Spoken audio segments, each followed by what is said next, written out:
Welcome back to the 20th anniversary of CNN. Wolf Blitzer is with us here in Atlanta. Jeff Greenfield in New York. Both of you discussed this during the discussion with Ken Starr.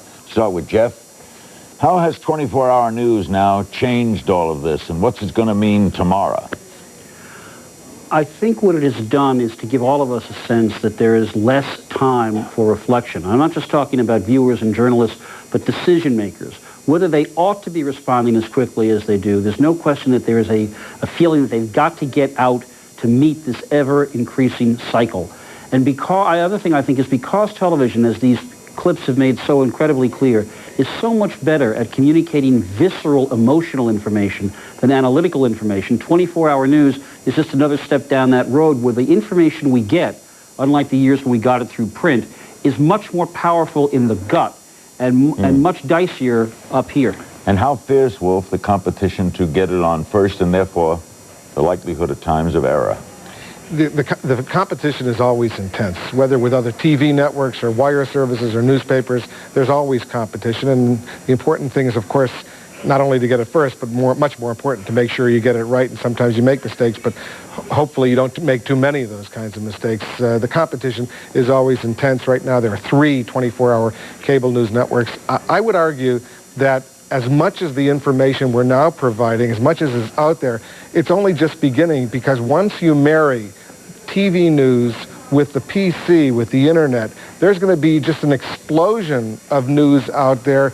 You're going to see shows like this, but there's a lot of stuff you would want that didn't appear of, you know, and you can go to the website and get a lot more highlights of CNN's 20-year history. Jeff, we only have a minute left. Do you think it's harder to be in journalism today?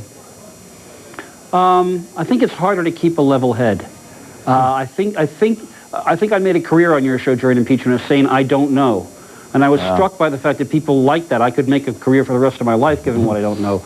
But I think that the need to pull back sometimes and not be tempted to dump something into the atmosphere because the camera's pointed on you is one of the greatest temptations that journalists in this era have to resist. Wolf? It's hard to say you don't know because the temptation, you're on camera, you're on the air to say something, but the smart thing to say oftentimes is, you know, I just don't know the answer. I remember the first night that the Iraqis invaded Kuwait, August 1st, 1990, I was at the Pentagon, and one of the anchors said, well, what's George Bush going to do about this? And I felt like saying, beats me, but I couldn't say that. Thank you both. Jeff Greenfield and Wolf Blitzer, you'll be seeing lots of them in the months and years ahead. We'll be right back.